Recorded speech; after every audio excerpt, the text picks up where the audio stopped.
am super excited to have our guest speaker with us tonight, Scott Meyer. He is going to be giving a quick 1-hour masterclass over self-storage investments. So Scott, we're super excited to have you here tonight.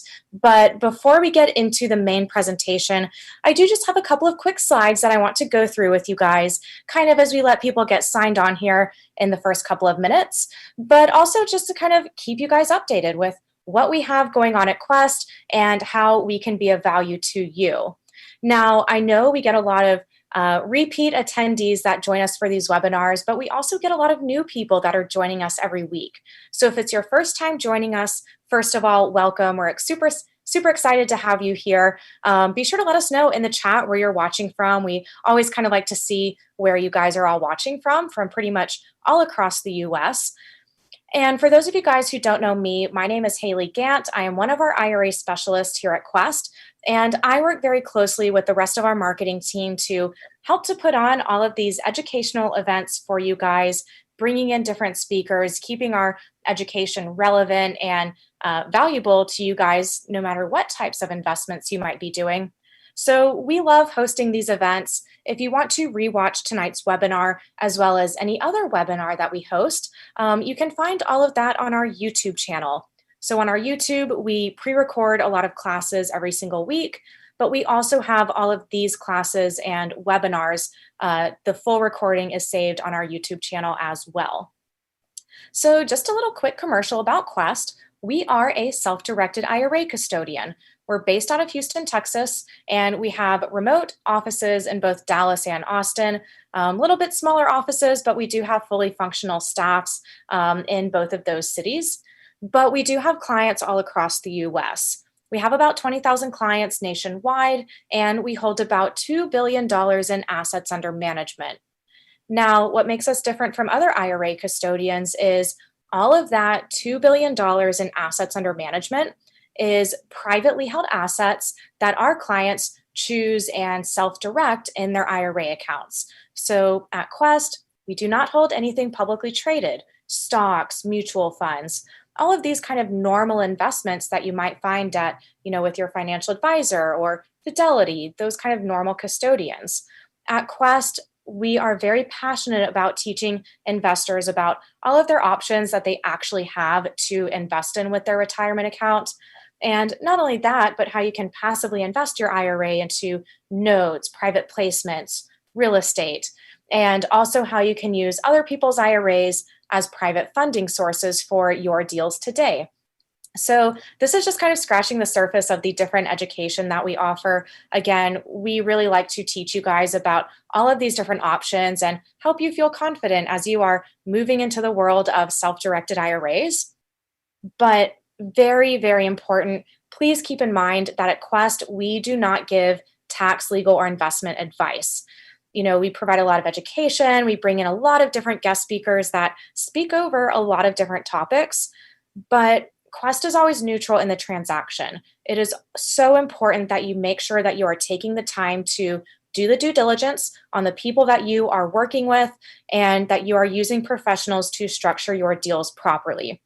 Whether you are investing with your IRA or your own personal funds, this is so important. And just make sure that you are working with professionals and that you're not rushing into deals, again, whether it's with your IRA or maybe with your own personal funds. Now, if you watch our webinars, you know that I normally kind of go into the types of accounts that can be self-directed, the different, the processes, things like that. But I've actually taken that out for tonight because I do want to focus on a few specific things. One of those is that you can still max out your 2020 contributions up until the tax filing deadline, which typically is April 15th, but that has now been extended this year to May 17th. So tax filing deadline has been extended. You do have just a little bit more time to get those contributions in. And guys, this is so important. So many people get wrapped up in the fact that the contributions from year to year are fairly low, $6,000 a year to a traditional or a Roth IRA. But this is where it's really important to set up a one-on-one free consultation with one of our IRA specialists, because we can actually walk you through, different scenarios, apply it to your personal situation to see what all types of accounts you can actually make contributions to. If you have self-employment income, it really opens up the door to much higher contribution limits for you, as well as if you have a health savings account or an educational savings account. We can definitely help you either get started with these or help you understand how these accounts work and get those contributions in. Now, why this is important, let me just kind of throw a little statistic out here at you guys. If you max out your Roth IRA contribution every year from age 25 to age 70, just $6,000 a year into a Roth IRA, if that account only grows by 5% per year, which if you're investing in real estate, you're probably making much higher returns than that. If your account is only growing by 5% a year, you will have just over $1 million by the time you retire at age 70. So don't get wrapped up in the fact that year to year, these IRA contribution limits are not that huge, but keep doing it every year. Make your contribution, reach out to us, let us educate you about the different types of investment options that you have. And to make the deal just a little bit sweeter, if you reach out to us and you make your contribution before the end of this month, we are doing a $200 Airbnb gift card giveaway. The idea behind this is that you can beat the tax filing deadline rush, get those contributions in. Do not wait until right before the deadline. And if you do it before the end of this month, we will actually reward you by giving you some entries to win. For every $100 you contribute, you get an entry. So big opportunity there. Be sure to make those contributions. And as you can probably see, I actually do have one of our other IRA specialists. His name is Kurt Power, and he is in the chat right now. Kurt really specializes in helping our new clients get started, scheduling those one-on-one consultations with you guys. And, if you're working with other people that are looking to use their IRAs to invest with you, Kurt can be a great resource there as well. So Kurt, be sure to put your contact information there in the chat and y'all reach out to him if you have any questions.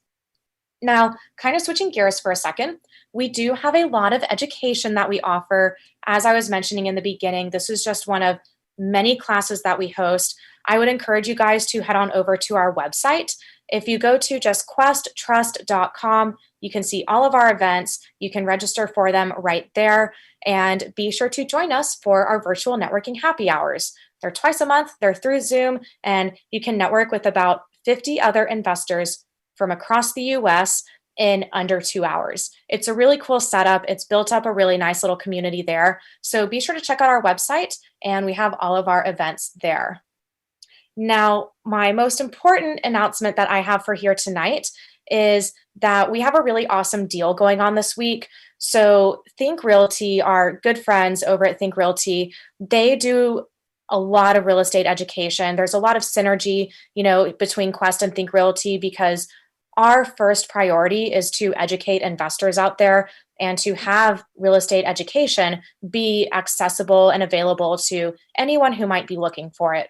So Think Realty is actually doing a really big conference here in Houston this weekend, but it is a hybrid event. So if you're not in Houston, or if you don't want to be around other people, which is totally fine, you can attend the event completely virtually online. Now, the deal that I have for you guys is if you buy a ticket to our event, to QuestCon Live, before Friday, so you just have a few days to do this. If you buy a ticket to QuestCon Live, you will actually get a free ticket to the Think Realty conference. And Kurt is actually putting a link there in the chat for you guys. If you use this link to buy your QuestCon ticket, it will automatically apply a 30% off discount for you. So for under $50, you can access our 2-day online self-directed IRA conference with about 20 different guest speakers from all across the country. And you can access the Think Realty conference this weekend as well, with a different lineup of 20 additional speakers.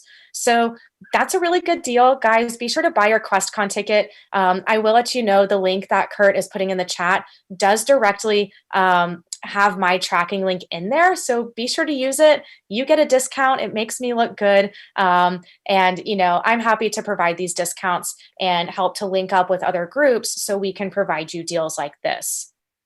Now, we've also got a referral program, but I do want to go ahead and get into the main presentation for tonight. If you have questions, reach out to us. We are very easy to get a hold of. If you scan the QR code, you can set up a free consultation, or you can just send a little chat to Kurt here in the Zoom chat. He'll give you his direct contact information.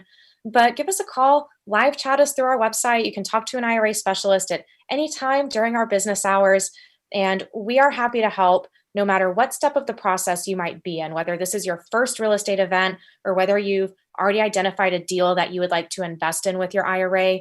Quest can help educate you and kind of help to give you more resources and point you in the right direction and help facilitate your IRA as well once you are ready to get started with that. So, without further ado, guys, I hope those announcements were helpful. I hope to see you at some of those upcoming events that we have. But I want to go ahead and bring on Scott Meyer. Scott is a self-storage investor, and I am super excited. It's actually his debut here tonight here on our platforms. And Scott, thank you so much for joining us tonight. If you can go ahead and come back on and share your screen, we'll go ahead and get right into the presentation. All right, fantastic. And thank you so much, Haley. And thank you to Kurt, as well as to everyone else. And what I'd like to do now is, we'll make sure that we've got everything up. And can you see my presentation, first of all, Haley? We can, yes. It's on its way to being full screen. Perfect. Okay.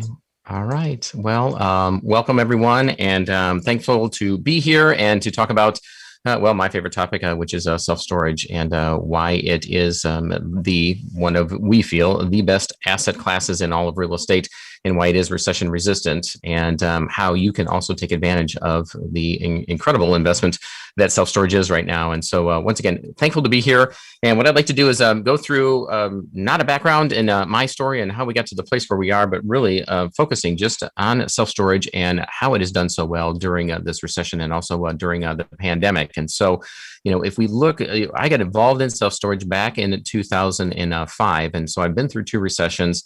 And what we've learned is that it truly is extremely recession resistant, as you can see. And if you've spent any time prior to this looking around at self-storage as an investment, as an asset class in real estate, you can't go out there and look for the best real estate investment during a recession or during the pandemic without running across self-storage. The fastest growing REITs are in the recession resistant industry. Wall Street Journal, investors are moving into storage units. And no, they're not moving into self-storage units. That would be illegal. They can't, but they are investing in self-storage units. Wall Street Journal, again, another article as we headed into this pandemic. Investors are flocking to self-storage as a safety play. National Real Estate Investor, Cronus COVID-19 update. Self-storage not only survives COVID-19 so far, but has done extremely well. As a matter of fact, if you look at Green Street Advisors and really any of the other data gathering sources out there on how the different asset classes in commercial real estate are performing, self-storage once again continues to be up at the top. And so we've known for years that self-storage does very well during a recession. It is recession resistant because when businesses downsize, they put their stuff in storage. When individuals downsize during a recession, they put their stuff in storage. And so what we've seen through this pandemic is a glimpse of that as we head into our next recession. And so what happened in the beginning is, first of all, colleges were shut down. So all the students put their items and belongings from their dorm rooms into self-storage. So we had a boost in occupancy. Offices were shut down. And so the people went home and they had to clear out a spare bedroom. They had to clear out a place in the living room, the dining room, to set up a workspace for 1, if not 2 income earners. So we had another rush to storage. Occupancy rose nationwide yet again. And then unfortunately, many businesses, they went off the cliff when there was a shutdown, and many retail establishments, other types of businesses just went under. And so their inventory, their business belongings, anything that was left of the business was moved out of the space they were renting or the building that they owned and moved into self-storage. So we don't celebrate a pandemic by any stretch, and we certainly don't celebrate a recession. But this industry, the self-storage industry, does benefit greatly when we have this trauma and transition in the economy and in the marketplace. Same goes for a recession. When businesses downsize and individuals downsize, individuals move in with each other. They move back home. They move into a smaller place, an apartment. Their items go into self-storage. Same thing. Other businesses during a recession, they downsize, they go under, and their belongings, their inventory goes into the cheapest warehouse they can find, and that is typically self-storage. So we've seen that once again, we are very recession resistant. On the flip side, when things are going well in this country, what do? well, as the hyper consumers of the world, we buy more stuff. And so that stuff doesn't fit in our homes or our garage. And if we've done well and we have boats and RVs and extra cars, the homeowners associations won't allow that to be parked outside around the street. And so they go into storage as well. So we have found the asset class that benefits greatly when the things go bad in our economy and in the marketplace, as well as during the good times. Last recession, I need to find a stat on this. I had it and we'd seen it at one place where self-storage is always in the top 5 during a recession of sectors of the economy that does well. Second only to number 1, liquor. Yeah, go figure. Liquor sales go through the roof as they have done during this pandemic, as they do during a recession, because if people can't afford to go on vacation, they can afford to go on a little vacation. But at the end of the day, next is what happens with the chaos and the turmoil, and that is self-storage as a sector in our economy does extremely well. So how well are we doing? Well, if we look at year-over-year performance to the REITs, I believe everybody on this call is familiar with the REITs, real estate investment trusts. They act as a real estate mutual fund. And if we look at the top 5, Public, Extra, CubeSmart, Life Storage, National Storage Affiliates, year-over-year, Q3 2019 to 2020, we see a 2 to 3 point bump in occupancy, and that has been caused by what we've seen in the economy in terms of what has happened with the pandemic. And so storage never slowed down. As a matter of fact, we are an essential business, so it was never shut down. And we have the ability through technology to be able to conduct a transaction and rent a unit all without ever coming into contact with a person. So, we've been contactless before it was cool to be contactless in this economy, and it is such a low labor intensive transaction that we can enter a client into a unit. They're not tenants, by the way. They can't live in a unit, but our clients can enter a unit and do this all through the power of the internet as well as their mobile phone. And we'll touch on that technology in a moment. So again, the reasons why we love self-storage is because it does so well. This is, I live in Fishers, Indiana. And if we look at the rate trends, again, from year over year, we're up certain areas, 9%, as high as 27% for climate control. So there is no shortage of demand during this pandemic for self-storage. And therefore, we see an increase in the rental rates across the country, and including my market. And I'm betting yours as well. And that's because, well, the stuff market never crashes. And we've seen, yet again, many folks, perhaps some of you, are taking their dollars out of Wall Street. Many times it's not doing so well. It doesn't do well during a recession and goes up and down, like a pinball machine. And at the end of the day, depending upon how you feel about it, it truly is, it's paper, and it is vapor. It can go away. We're seeing a large surge in people that are putting their investment dollars into hard assets that produce income, and that's real estate. And if you look again around the landscape, self-storage is the highest performing asset class in all of real estate. So we do have an awful lot of eyeballs that are coming off of Wall Street, and they're now coming to self-storage, which is now becoming Main Street as we're seeing these facilities. And I imagine many of you are seeing this as well. And depending upon the markets that you're in, they are going up. They're being constructed and doing extremely well. So businesses and individuals, they downsize during a recession, and extra stuff goes to storage. Private lenders are pulling hundreds of millions of dollars from Wall Street and investing in these hard assets that produce rental income.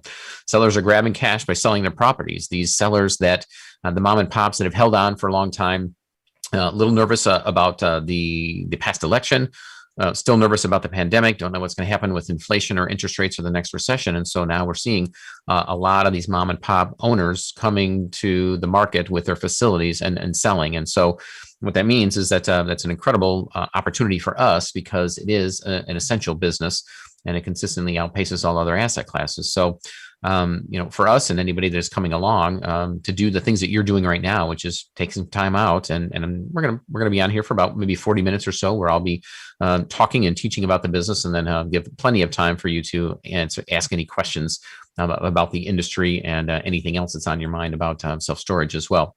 So that's the idea. Is we have what we feel is truly a perfect storm. We know that things go well during a recession for us, but that's usually at a time when interest rates are going up, like we had in the last recession. And now we're in this situation where interest rates are low. We got the lowest cost of capital ever. We have a whole lot of folks that are coming out of the stock market, folks like yourselves that want to get into self-storage. So for us, we're just looking at deals and for deals, and they're coming out into the marketplace because the mom and pops and other folks are a little bit cautious, or they've depreciated their facilities over a number of years, and they know that when interest rates are low, they get the highest valuation for their facilities. That means low cap rates, and so now truly is the time to sell. And so for us, this is really a perfect storm and the biggest land grab that we'll see in this industry that I've ever seen in my lifetime. And we're making hay while the sun is shining, if you will. So a little bit about myself, and thanks, Haley, so much for the introduction and what qualifies me to be on this podcast with you, this webinar with you, and teach about it. Well, we've been at it for a little while. I founded a company called Kingdom Storage Holdings, and I've been investing in real estate since 1993. To date, we have 13,200 units and just a little over 2.2 million square feet of self-storage, and we do this all across the country. I have a certified self-storage manager designation, even though I don't manage behind the counter of a facility any longer. I speak on the national stage for the Self-Storage Association and the Inside Self-Storage trade shows. I write for those magazines as well. I founded an education business along the way. Back in 2007, we began teaching people about the business. And to this day, we still do have educational seminars, conferences. We do coaching, mentoring, and then ultimately we're looking to partner with our folks in the future once they become a savvy real estate investor and learn the best operating practices from our standpoint. We hope to have the opportunity to partner with them as well. I'm also a member of the Forbes Council. I write for Forbes Magazine. I handle, as you can imagine, self-storage. So anytime there's a column or a piece that they need me to write on for self-storage or needs to be written, then I am the person who's typically writing that. And we also are a partner with YWAM, Youth with a Mission, and their Homes of Hope division. So twice a year, we go and we take groups of roughly 50 people, families, onto the mission field in Ensenada, Mexico, and we build 2 houses, and 2 trips, 2 houses, building 4 houses a year. And we pay for that. Our own company foots the bill for the entire trip for those that want to come along with us, and it's open to anyone. So that's how we give back, by introducing people to the mission field to build a house in a day and a half in a very family-friendly environment, short-term mission trip, and to unlock some giving in them and an understanding of what that's like. So hopefully that they will duplicate that or have their own experience and perhaps pay that forward. And if I had it my way, sooner than later, we will reach that 80-20, where I spend 80% of my time out building houses, myself and my family on the mission field. Right now, it's about 20%. And we spend about 6 to 8 weeks off the grid building houses with these folks. And that started when we committed to tithing corporately, taking 10% of all of our profits and putting it into fund to be able to take people on the mission field and to build houses. We've done 14 houses so far. 15 and 16 are coming up Memorial weekend of this year, and we cannot wait to get back. All right, so let's talk about, for those of you that may be unfamiliar with self-storage or some of the myths surrounding it that you may have heard. And these are the same things that I heard and looked into when I began getting into the business that maybe held me back in the beginning. And one of them is that myth number 1 that many people hear about or think about is that as an investor, well, this seems like a franchise where all I see are just, the same names on these buildings everywhere I go, and it seems to be a niche. It seems to be a small sector or corner of commercial real estate. Well, by comparison, study was done by the National Multifamily Housing Council, as well as the Self-Storage Association, which is where I'm getting these stats from. And they found that there are roughly 16 million single-family rentals out there across this country right now. Ebbs and flows. Obviously, they can't keep track of all the rentals out there. It changes literally daily, but roughly 16 million family rentals out there, says the National Multifamily Housing Council. There's roughly 21 million apartment rental units that are owned by investors that are renting those out. Roughly 1.4 million mobile home rentals, whether they're in parks or out on a lot somewhere, that are being rented out. Yet there are over 25 million plus self-storage rental units out there, says the National Self-Storage Association. And so when I begin looking into this asset class, I thought, when I was in houses and apartments, I thought, well, it looks like I'm limiting myself by getting into storage, only to find out that there's far more than the single family rentals out there, and quite a bit more than the apartment rental units, and considerably more than mobile home rentals, even though I wasn't considering those. And I found that the highest amount of rental units and opportunities for us to be able to invest in real estate and commercial and rental is in self-storage rental units as well. And what we found is that it really is not a franchise business, and that the big guys, they only own 9% or only 22.8 million rental units out there across the country, only owning 9% of the asset class, 9% of all the units out there, which means, well, the balance is open to us and for us, and us meaning the small to medium-sized investor that's going out there and grabbing these facilities, turning them around, renting them up, building more buildings, and then putting them back out onto the marketplace for sale to the big guys to then gobble up, hopefully at some point in the future. Myth number 2, saturated. I see these things everywhere. Many people say, well, gosh, Scott, these things, the market seems to be oversaturated. First of all, I'm thinking, should I correct them by saying oversaturated is really a double negative, and that means that it's not saturated? But I know what they're getting at, because if you've driven around and if you've had any eye towards self-storage, you see them going up all over the place. You see cranes building the multi-story, and there's a lot of construction of self-storage. Well, we don't do this for kicks. We as developers, we don't do it for fun. We don't build it and pray that they'll come. It doesn't work that way. We're seeing these things go up everywhere because there's a huge demand for it. As a matter of fact, 9 million units since the year 2000 is what we built in this country. It's been the fastest growing real estate sector for 39 years straight now, which means that we have developed more self-storage, square footage of self-storage, than any other commercial asset class in this country right now. We've seen 65% growth in the entire sector since 1995. And that's because, folks, 1 in 10 households rents 1 or more self-storage units in this country right now. So it is a consumer product cleverly disguised as real estate. And there are, by the way, many consumer products that wish they had 10% market penetration all across the country right now, and 1 in 10 households owned it. And here we have it in rental real estate. We're sitting at roughly, actually, the number's off. It's about 95% right now, national occupancy in self-storage, and over 100% in the hotspots, meaning the major metropolitan statistical areas are seeing 100% occupancy and waiting lists in many of these facilities. And I'll spoiler alert, all this demand is coming from the boomers. And those that have done well in their lives, they have boats, they have RVs that can't be stored at home. They have a lot of stuff. But then also, what's next for them when they become empty nesters? They downsize, but there's extra stuff that goes into storage. And then the next step is to go into assisted living of some sort, usually. And they downsize again, and their extra stuff goes into storage. And then after that, as they pass on, when they settle the estate and the will has been handled, what's next is when they pass on, then the extra items that the family doesn't want goes into storage. And so the baby boomers are responsible for the huge surge in demand for self-storage. So what about the millennials then, Scott? I've heard that they are minimalists. And what's going to happen to the storage industry when these folks continue to populate and the boomers pass on? Well, what we found is that there's actually a surge in demand for self-storage by the baby boomers as well. Now, this isn't a baby boomer, but you get it. I mean, we have an insatiable appetite for self-storage in this country. And not everybody packs out like that, but those are some of the typical folks that we see that come in. However, what we're seeing with the millennials is that the Self-Storage Association's most recent demand study, released in December of 2017, found this is old, but we're seeing these numbers still carrying forward. Found that 14% of millennial households in the U.S. rented storage, with Generation X at 11% and baby boomers at 7%. And so what we're seeing is an increased demand by this generation, the millennials, because they do want small houses. They want to have experiences. So they may get enough money to travel for 6 months or 4 months or 3 months. And so they'll let their apartment unit lapse, or they'll put their stuff in storage at their condo or a home, whatever that looks like.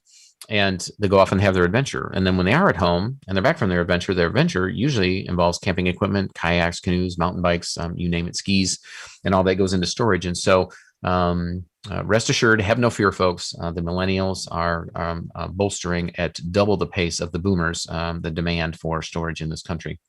All right, so myth number 3, self-storage facilities are cash cows. Well, I heard this a lot when I began looking into the industry, and so I decided to find out and look at the numbers behind this and what does that really look like. Well, by comparison, self-storage is most commonly compared to apartments because it is commercial real estate. It is multi-unit, and they follow each other. When you see a self-storage facility going up, you can be assured that an apartment is nearby or is going to go up or has gone up. and vice versa. But when you begin to peel back the onion and you look at the difference between the two, here's what we found. Apartments, on average, national average, says the Apartment Association, they average $1.02 per square foot per month in rent. Now, a little higher in some parts of the country, a little lower in others.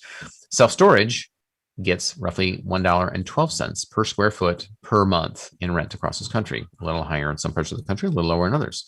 Some of you may be thinking, all right, Scott, how can that possibly be that self-storage, a metal box on a concrete slab, is getting 10 cents more per square foot in rent than apartments are, when apartments have, well, indoor plumbing and HVAC systems and carpet and drywall.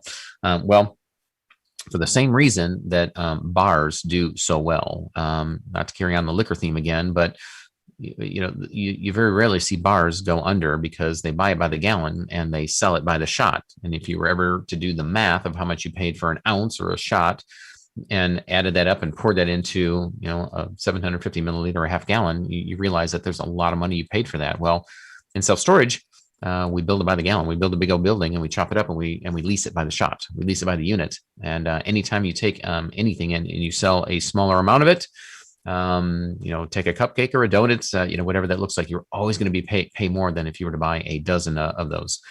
Then when you look at the expense ratio for apartments, roughly 49%. So for every dollar you bring in, about roughly 49 cents is eaten up in expenses, where the national average for self-storage is at 31%. So I'm bringing in 10 cents more per square foot. My expense ratio is 18% less. It is no myth. These things are cash cows. Can't do the math any different way and not come up to the same conclusion unless my percentages are off by 1% or 2%. But I got them straight from the associations, and this is what we have found, is that these things do produce greater returns because of the nature of the business, which is why Howard Gold of the Wall Street Journal says, forget stocks, build your nest egg with self-storage. This is his article recently, and the guy writes for the Wall Street Journal. Forbes magazine, one of my co-authors, how humdrum self-storage became the hottest way to invest in real estate. He covers all investing and did an article that we assisted with and showing exactly just how and why self-storage has done so well. The Express Wire shows that we are going to see 134.7% growth in this industry, in this sector through 2024. And recently I posted an article right now for reasons why investors are looking at the self-storage industry right now. And it's from some of those reasons that we talked about just a few minutes ago and others that we're going to cover.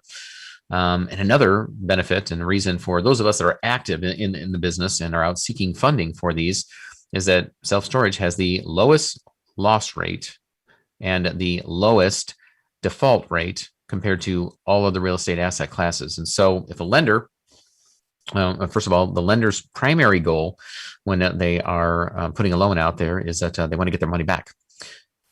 Secondary is that they want to earn the interest rate that is posted on the promissory note back in return, and that it's paid off. But when we're heading into a time of recession and when we have challenges and struggles like we've had with the pandemic, lenders are taking a step back. They're taking a breather for a minute, hitting the pause button. And when they come back lending again, they want to do it in the safest asset class, and that is self-storage. So for us, these lenders, especially the community banks, credit unions, savings and loans, the banks that portfolio their loans, that they don't package them up and sell them off, this is the asset class that they're chasing, and they're clamoring to get more self-storage deals under their belt on their balance sheet. So it makes it real easy for us to get funding for self-storage.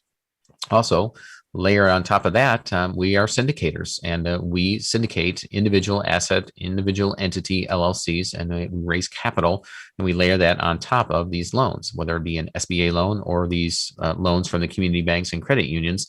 And private equity, essentially, they act as a bank. I mean, you are private investors. You represent the private equity community. And if you're looking around and paying attention as well, you're seeing the same things that the lenders are seeing, the banks are seeing, and other investors. And that's why so much money is coming into the self-storage sector. IMS is another portal system out there talking about why investors are attracted to this type of property. Investors Realty, unglamorous. I take offense to that. I think they're beautiful. Unglamorous self-storage industry is prosperous for investors and individuals, and I can speak to that because we're on both sides of it. Motorola's founding family, they know a thing or two about how to invest, and they are pouring money into self-storage in a big way, along with several other institutional investors and individual as well. And because the business model is strong as well. Again, it's very recession resistant and inflation resistant. But if once again, you peel back the onion and you look at the mechanics and the operations of it, it truly is the easiest to manage because there's 3 steps for us getting paid every time. So in contrast to habitational real estate, I had 400 apartment units and 80 single family houses at one time. And we had the eviction laws, but the eviction laws protected the tenant. Whereas lien laws, which is what self-storage falls under, protects us, the self-storage facility owner. And here's how this works. So in our facilities, the law provides for this. We set up when our late fees begin and when our overlock period begins per the lien law. And so at our facilities on the 6th of the month, rent is late. So due on the 1st, we have a grace period until the 5th. On the 6th of the month, rent is officially late. The law provides that we can remove their gate code. They cannot get into the facility at this point because the property management software is directly connected to the security system and the gate system, so they cannot get in. Also, if we have a facility that is not fenced, or whether it's fenced or not, we have the ability to lock them out. And so the law also provides the ability for us to lock them out and they can't get a hold of their stuff. So every door manufacturer and storage has a place for 2 locks, one for theirs, one for ours. If they haven't paid, our manager goes around and puts a lock on this unit. And that is a disc lock. You have to use a grinder to take it off. You can't even do this with a pair of bolt cutters. And so if they have not paid, they cannot remove that lock unless we remove it after they have paid. And so after a period of roughly 90 days, that's the lien law procedure is the same in almost every state, but it does have a couple of nuances per state. But after 90 days, after we've given them 2 notices by way of certified mail, then we serve them public notice in the newspaper or by way of email now or on a website that we're going to sell their stuff off. And then we do. So if you've seen the shows at all, Auction Hunters, Storage Wars, several others that have been out there, some have come and gone. It operates in a very similar fashion to the shows, although spoiler alert, many of those shows and those episodes are not real, even though they're portrayed as reality TV. Hopefully I'm not blowing it for anyone out there. I think you're a pretty educated bunch and can see through that, but it is entertaining. I'll tell you that. And also what it's done for us on this side is that it brings more folks out. And so anytime you have more folks that are bidding on stuff, the true bidding war begins. And so we're getting more dollars for our units. Now, we can't make money off of these, which means that once we have paid off the back rent and late fees, if that unit sold for more than what was owed in back rent and late fees, we send that money back to the last known name and address of the person whose unit we sold. So we can't make money off of that. But from being on both sides, habitational real estate and eviction laws versus lien laws and self-storage, when somebody owed us money and destroyed our property and walked out without paying, the banks call that non-payment of rent and excessive wear and tear, and may give them a fee on top of that. And then I'd walk out with a little yellow or pink piece of paper and almost zero ability to collect on what was owed to me. We're in self-storage. I'm the judge and the jury, and we sell their stuff off, and I recoup my back rent, my late fees. And so it's a stark contrast to where we were. Lien laws protect us, the investor. In 3 steps, we get paid each and every time. Remove the gate code, lock them out, auction their stuff off, and we do get paid every time. And this is the way it should be. It's unfortunate right now, the situation that we're in. I heard a stat this morning on a podcast, Whitney Sewell's podcast, with regards to the apartment REITs and the apartment sector had a 22% loss last year because of the the eviction moratorium in apartments. And so that sector, the apartment sector, is hurting, and they are in trouble. And I think the fallout of that is going to be pretty steep in this coming year. And we're going to begin to see many of these apartments that are not going to be able to weather the storm, unfortunately. And so not that I am a genius or brilliant, I just got fed up with the laws being written in the tenant's favor instead of mine. And so I felt the best recipe in the world can't be, or the worst recipe in the world can't be changed by the best cook. And so we decided to get out, sold all our houses, all our apartments, and got into self-storage because I do have charity. I talked about it. We build houses, but my rental real estate is not a charity. So when somebody moves out of a unit on their own, or whether we hold an auction, either way, this is what we get back. So what do you see here? Or I guess the better question is, what don't you see here compared to other forms of rental real estate? Yeah. Are you getting it? It's a metal box on concrete. We don't have to do the cleaning, the painting, the repairs, and the replace of everything. We don't have to babysit the contractors, and we don't have the recurring renovations. There's maintenance on it. There's door springs in there. There's $75 to exchange them. And about every 10 to 12 years or so, we do that. And then at about every 50 years, we put a new roof on it. And every 10 to 12 years, we may patch some of the concrete or asphalt. So there isn't any maintenance to be done on it. But in terms of a turn, compared to all the things that we used to have to do now when somebody leaves, this is what we use: a 200-mile-per-hour blower. No contractors required. Our managers can go over there in 30 seconds, blow it out, and we're ready to move in the next person waiting in line. So very little downtime, very little expense to turning a unit over. All right, so another myth. Many investors say, okay, Scott, that's a lot of units. $1 million buys a lot more self-storage units than it buys apartment units. And the answer is correct. But the good news is the hard work is on the active side of the business. And that is this. That is the houses and the apartments, and turning those over and over and over again, or buying them to fix them up and flip them, versus the passive income where the systems do the work, where we buy a facility and we lease it up, and we either have a manager or a management company operate it. But in that case, in some cases, we don't even need to do that. As you can see here, we have a kiosk that is managing our facility for us. And so we've taken a page out of, all the pages out of Michael Gerber's book, if you're familiar with the E-Myth and Michael Gerber, where systems do the work. We manage and tweak the systems, but the systems do the work. And what we've done is we've essentially achieved the Michael Gerber E-Myth in self-storage, because we have systems to do the work for us. We have virtual management at the site level. When somebody walks into one of our facilities, they are greeted by one of two kiosks. If there are two people that are looking to rent at the same time, we have two. If there's three, if there's three, one person's probably going to be waiting outside because of COVID, but then they're going to move in, and it's very rare that ever happens. They're going to walk up to this kiosk, whether we have it at a desk here and two iPads on it, or one on this wall here, if you can see my cursor, and one here. And then we have a gentleman or a lady in our call center that greets them when they walk in. So this person is responsible for anywhere from 26 to 30 properties at a time. And they greet them, they make eye contact with them, and said, "Welcome to XYZ Self-Storage. Your kiosks are located here and here. It'll walk you through the process of renting a unit." And on this wall over here, as they walk in, we have models set up of a 5x10, 10x10, 10x15, and 10x20. They can walk into each one. We have taped and painted on the ground, what will fit inside of each one of those units, and then a video inside that'll show what'll fit inside of that and how to rent that unit. They come back over to the kiosk. They can rent a unit, pick from the map, insert their debit card or credit card, complete the entire transaction without ever coming into contact with the person. If they have a question, they can contact the person that's right there on the call center, and they can just wave their hands and say, "Hey, I got a question." And he will assist them with anything that they have a question about. We have a kiosk located over here to sell locks, our disc locks as well. And there are other kiosks in our larger facilities that sell boxes as well, and some of the other amenities. And now you can even rent a U-Haul truck through a kiosk, and we can have the U-Haul trucks parked outside, where they don't have to have a contact or a salesperson or somebody tied up or tie up one of our folks to be able to make that transaction as well. And now, through the use of technology that's available in the marketplace, and I guess out there in the marketplace in general, by way of an app, we have electronic locks that fit on the back of the doors here that are through a wireless system on site with redundant backup through a generator should the power go out, whereby it has a unique code on the phone so that the client can lock and unlock their unit to get in. So that's what they use to get into the gate. It's what they use to get into their unit. No more disc locks. So how do we overlock them? Well, we don't.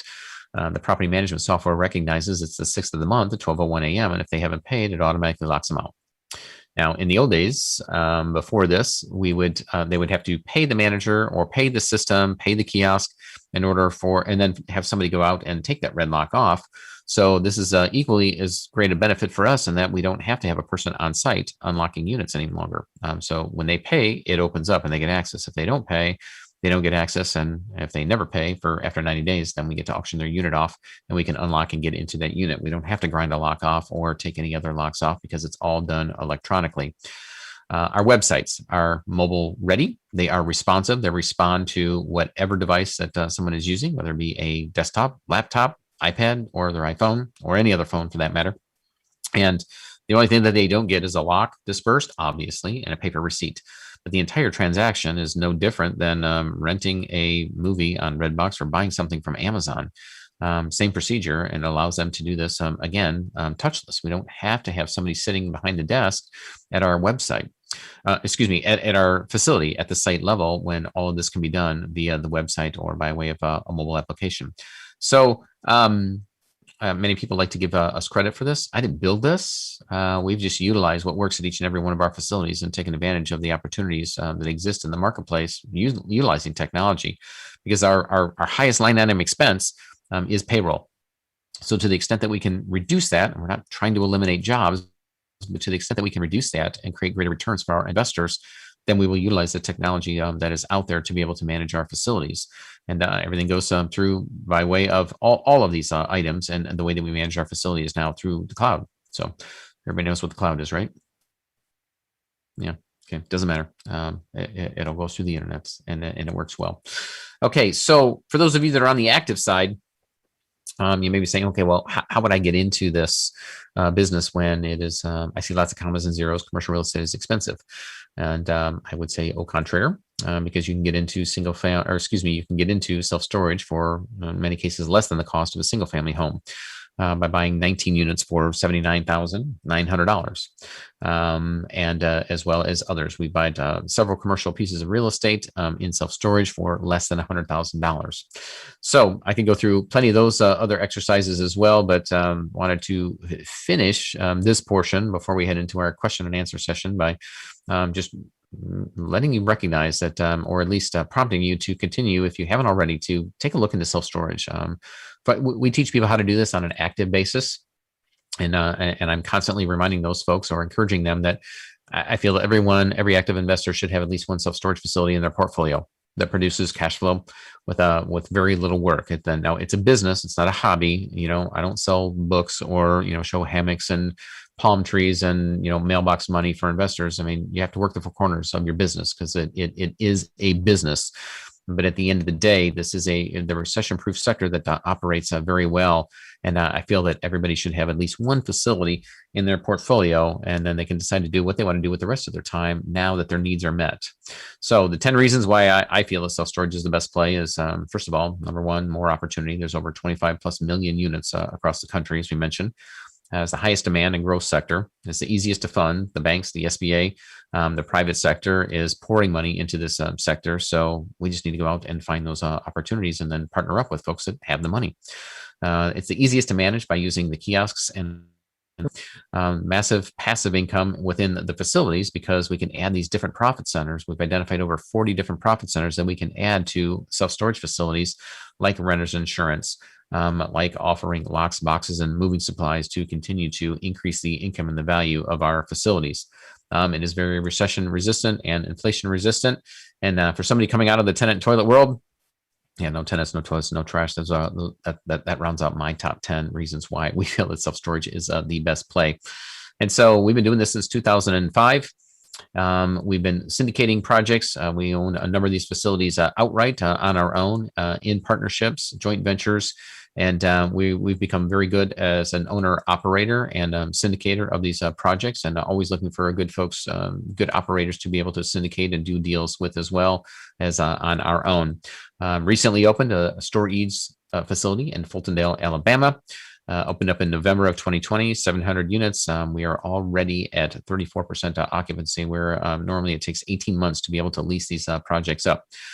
We put this project out at 19.7% IRR, targeted equity multiple of 2.44 times. We also raised capital and with our joint venture partners at OVERLAND Self-Storage, and building a facility in Mesa, Arizona, which is a suburb of Phoenix, 580 units. Targeted IRR of 20.1 and a targeted equity multiple of 2.4x. This picture right here was taken when we were out there just a few weeks ago, and it is not an illusion. The road curves, and so does our facility as well. And this palm tree is not a palm tree. That is a cell tower that's located in the back of the building. And this is going to be the premier self-storage facility in that market, and one of the most technologically advanced facilities in the Phoenix market.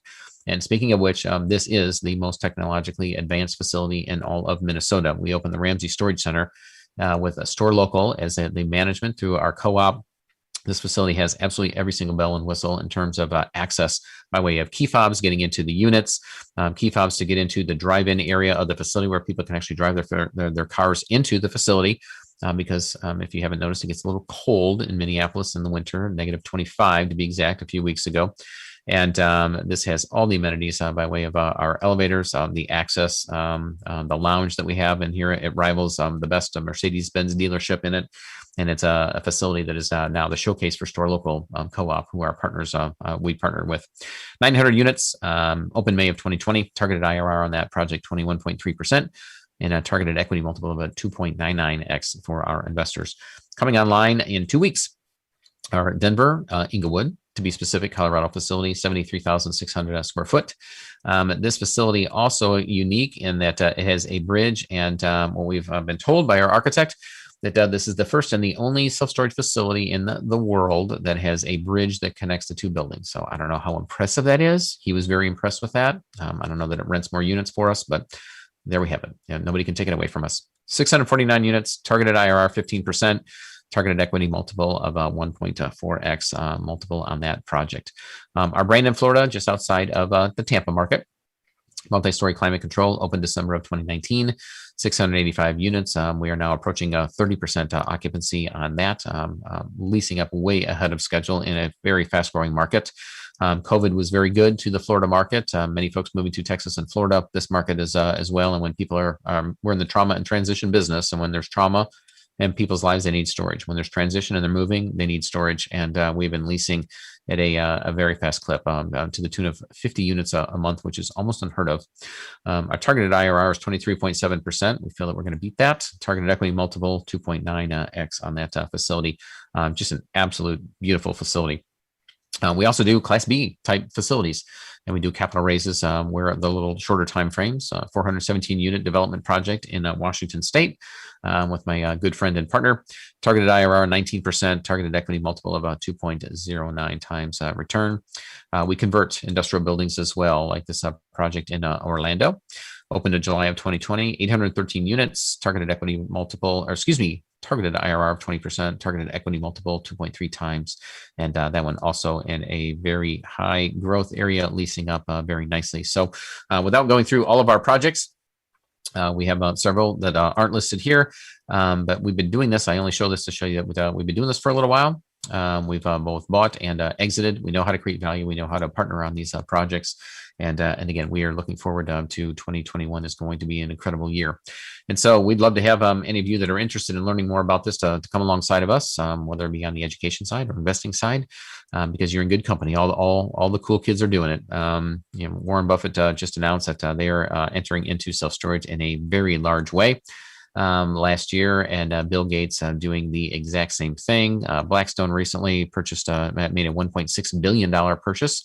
Anytime Blackstone makes a purchase that large, it makes news. And realizing that the asset class is solid, I'd say its time has come, but it's been here for a while, but doing extremely well during this pandemic and as we hit into the recession. So, with that.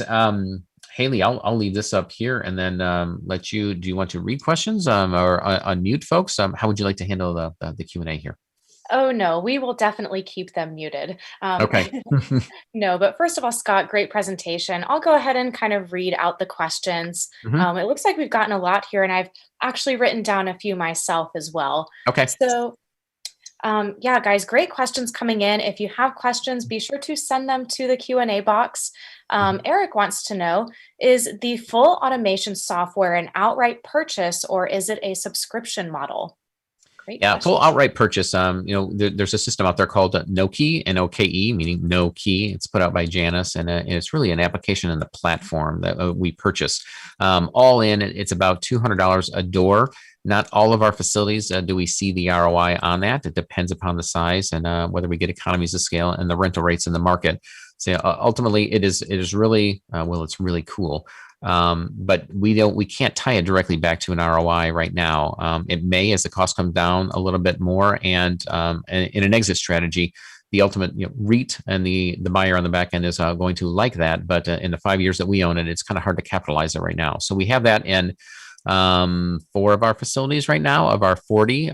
Some of those are our newest ones, only because the cost is coming down, and we will continue to do this as we go forward. But to answer your question, it's not a subscription based, even though there's a small maintenance fee, but we're paying for most of that equipment. It is equipment based upfront.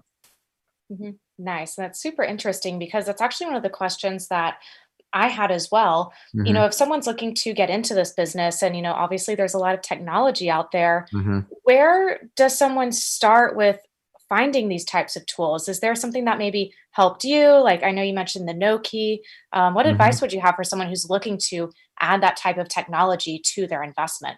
All right. Well, Haley, I own an education company, so I'll have to behave as I answer that.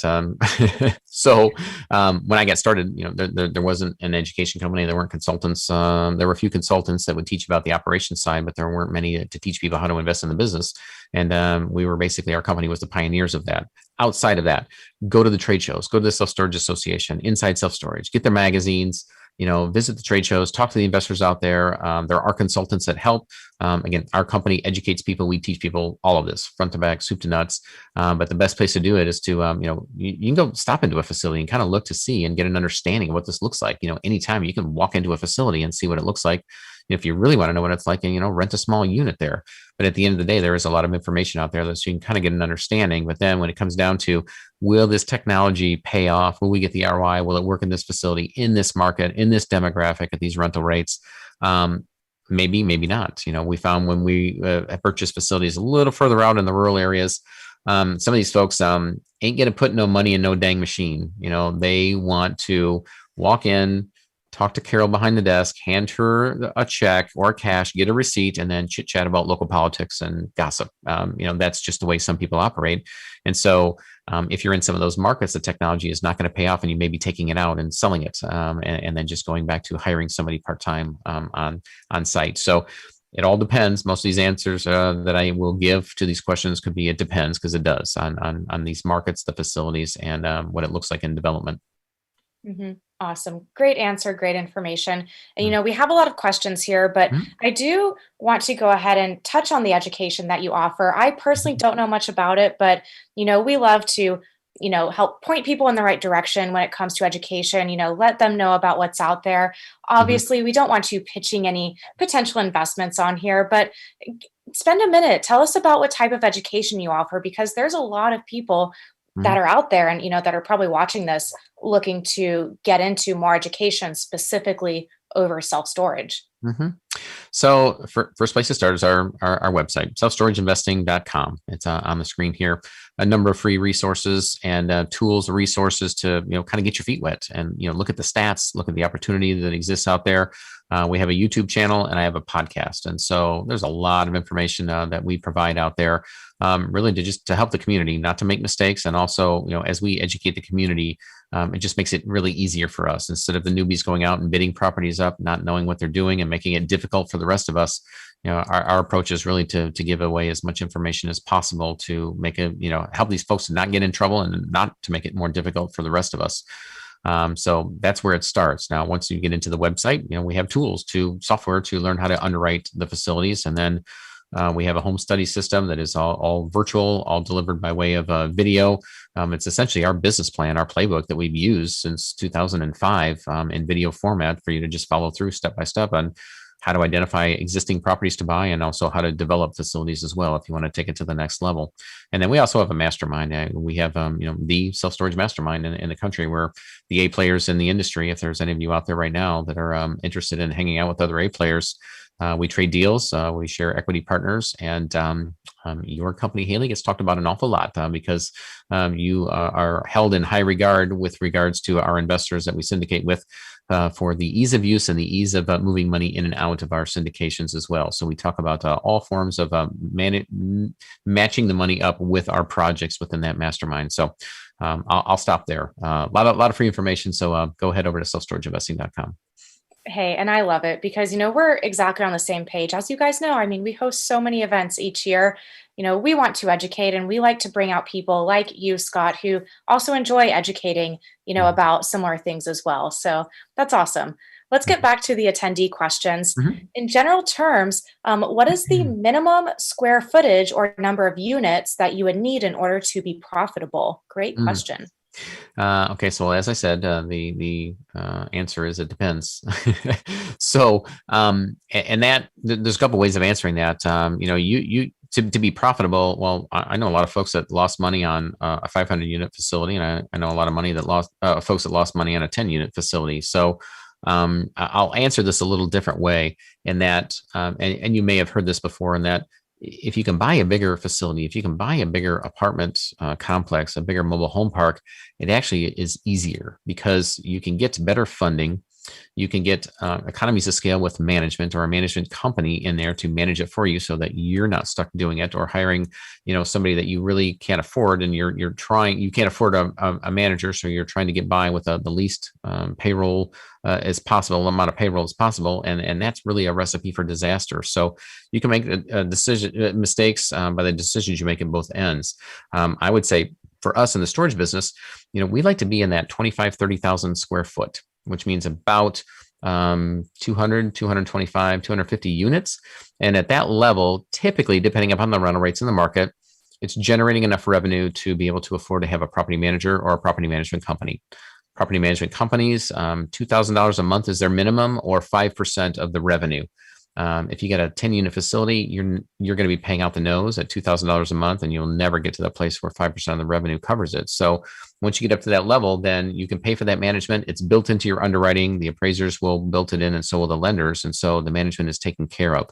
And then with the more units you have, a $5 a month rental increase across 200, 250 units makes a bigger impact than it does across 10 or 15 or 20 units. And so the rate at which you can then grow your wealth and scale up is dependent upon how big your facilities are when you get into them. So I hope that answers your question. And if not, you can certainly answer it a different way. But to get into the business, we're always pushing our folks to stretch it.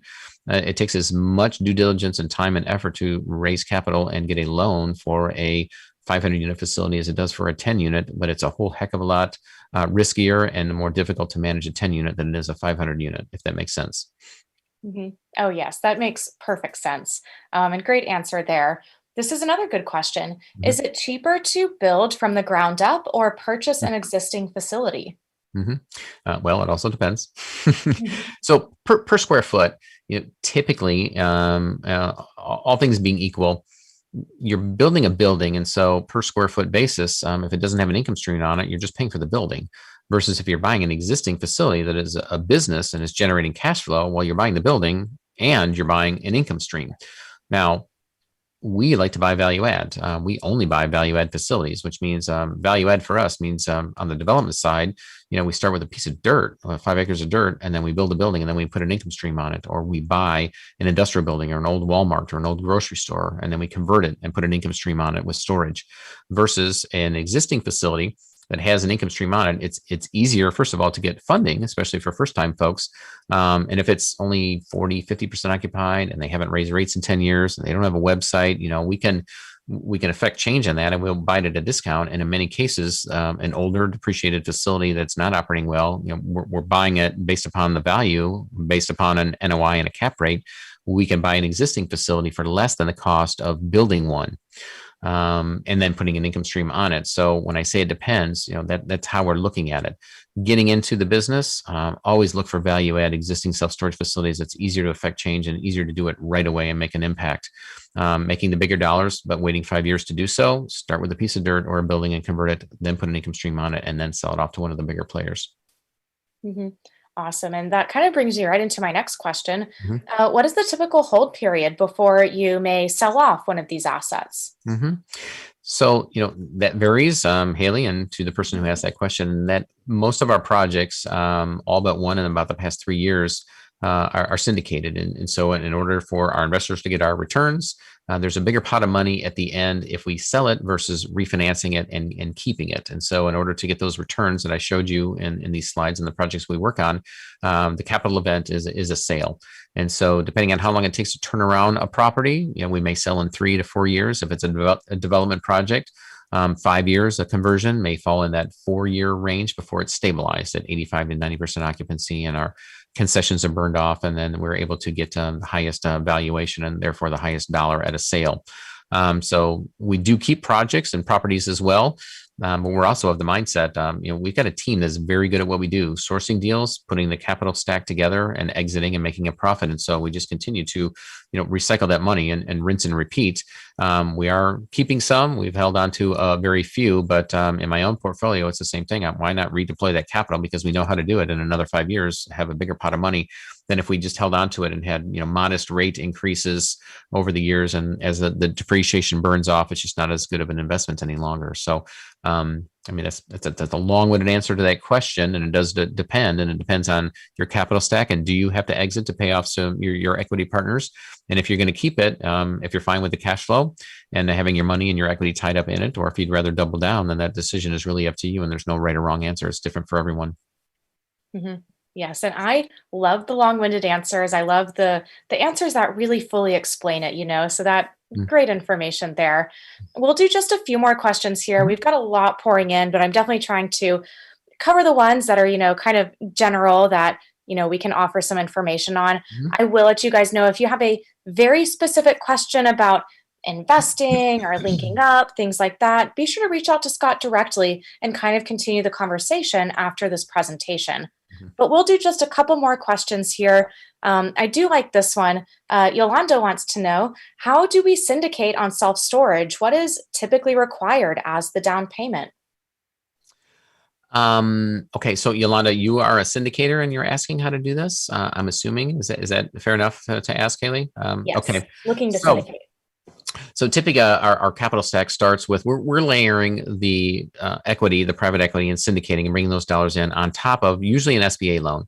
Our SBA loans are anywhere from 85 to 90% loan to value or loan to cost on a construction project. So if we can get that SBA money at 4%, thereabouts, then as much as we can get 85, 90% from them, we will do that. And then we layer our private equity on top of that. Traditional banks, community banks, credit unions, savings and loans are at 75%. We, as a matter of principle, the way that we syndicate is if we have a capital raise and $25,000 is our minimum to invest with us, or $50,000 on this project, then we will have usually that same amount, $25,000 or $50,000 into that project. We will match what we are asking for as a minimum from our investors. So that is typically our down payment. We've been in for less than that. But the down payment, if we're layering it on top of a loan, it comes in the form of private equity. So we still have a small amount of money out of pocket in these projects. And then that's not a hard and fast rule. There are syndicators that will put in less than that. They won't match the minimum they're asking of their investors. And some of those investors are fine with that.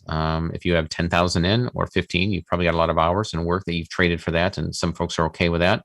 Other investors, they want to see that you have as much skin in the game as they're willing to put in. So again, it depends, but that's how we handle the down payment piece. And if there's more to that, Yolanda, you can ask that again, and Haley can flesh that out if I didn't answer that fully. Yes, yeah, great information there. And then again, we'll just do maybe one or two more questions. So say if I am looking to passively invest into a self-storage deal or syndication, are there any specific questions that I should be asking that, syndicator, or are there any things that I should be looking out for as far as due diligence? What kind of input do you have there for the passive investor side? What's their experience? Is this their first rodeo? Or have they been doing this a while? Be the troll, and I mean in a polite way, but go out. Maybe I shouldn't say troll, because trolls put negative stuff on social media. But go and follow them. Log into their LinkedIn, Instagram, Facebook. Look around, see what people are saying about them, and see if that not everything in social media is true, but you can find out an awful lot about what these folks are doing. Ask them specifically, can you show me the returns that you've produced to your investors? I'd like to see your resume, your credentials. At the end of the day, how open are they in their operating agreement and their joint ventures to share information? Some syndicators have it built into their operating agreements that they're only going to share this level of information, which is maybe just at the site level, the facility level, meaning just the P&L at the site, but not at the entity level. They're only going to share the performance on a semi-regular basis, and that you're not going to have access to these documents. If it is not set up in a fashion in which they're going to be open to communicating with you, and then they're not available, and that there isn't regular communication or even education along the way, it's probably somebody that doesn't want you to see something, and that's a big red flag for me. And so that comes in maybe the second or third conversation, but those are some of the things that you really want to look out for. Look at referrals, get referrals from other investors. If this person has any type of way of being able to speak to them by way of a Zoom call or live, or if they hold events for investors, then go flesh them out. Also, I'm thankful that we're at the place where our investors, they will wire large amounts of money over into our accounts, having not done the due diligence sometimes as much as I feel they should on our company, but on the project they won't set foot on, they won't fly out, and I understand it's not really available for us to be able to do that recently. But in the past 10 years that we've been doing this, many investors don't go out and look at the site. I would strongly recommend that you go out and look at the site, meet the general contractor, see what it is that they're planning to build. If the market measures up to what the syndicator said that they were going to, said it was, and they're building what they say that they were going to build, and then maybe hang out for, a few months or so, see a few of their capital raises go through, watch what they're doing before you then engage. Again, we're very thankful that so many folks will attend our first webinar. They'll see our projects, they'll see the returns, and they see our performance and what we've done, and they immediately make a decision to invest with us. We're thankful for that, but we also, I appreciate people that do their due diligence and look a little bit further. So I think those are some of the red flags, or I think the things to look out for is you should do as much due diligence on the syndicator as you should on the project as if you were going to buy it yourself. Mm-hmm. Great answer there, Scott. And, kind of leading back to that very first slide that we had in this presentation, always do your due diligence. Make sure you're taking the time to do these things properly. Scott, this has been extremely educational and insightful. I can see why you are regarded so highly in the self-storage space. Well, thank you. For the last question of the night, do you have any last kind of closing thoughts or piece of advice that you would like to leave our attendees with for tonight? Well, I find myself as the encourager all the time, and I hope this is the right audience. But gosh, do something right now. If you're sitting on the sidelines, we are in an extraordinary position right now, especially for those of you that have self-directed IRAs, to be able to invest in hard assets that produce income, where the money is inexpensive it is right now. I don't know that we'll see this again. I never say never, never say always. But wow, I've been investing for almost 30 years now, and we have never seen an opportunity like this that we have. And so the returns that are out there in the marketplace as active investors and even as passive investors, for many folks, that exceeds what they could possibly do on their own, even if they were investing and keeping it all, doing it small and keeping it all. Right now, the storage industry specifically is doing extremely well. And we haven't fully headed into the recession yet. So obviously I'm bullish on the asset class, but regardless, no matter what it is, I think it's time to get the money out into play. Make sure that you're investing in something that you understand, or that you're partnering with somebody that understands the asset class or the investment that you're investing in. But it's time to get off the sidelines and do something, because money sitting in an account doesn't do well. And maybe I should say that, Haley, maybe they should keep their money with you. But I think the goal is to get out there and make money with it. And now is the time. So do your due diligence and go forward. Yeah, guys, do the due diligence, but don't leave your money sitting on the sideline, whether it's your own funds or your IRA funds. Get it working and get educated on the ways that you can start to get your money working in good, reputable ways. So Scott, thank you so much for joining us tonight. This has truly been a pleasure to learn from. I've taken my own notes as well. Guys, be sure to check out the further resources that Scott has. That email is scottm@selfstorageinvesting.com and passivestorageinvesting.com. Scott, I'm excited to bring you back for more of our webinars. I'd love to maybe dive into some of your case studies that you've done, get a little bit deeper into them. So guys, be sure to keep an eye out for that. And be sure to check out those final links and information that we have sent there in the chat for you. If y'all have questions, let us know. Reach out to Quest, reach out to Scott. Scott, thank you so much for taking time to join us here tonight. And I hope everyone out there has a great evening. Thanks, Haley. Thanks, everyone.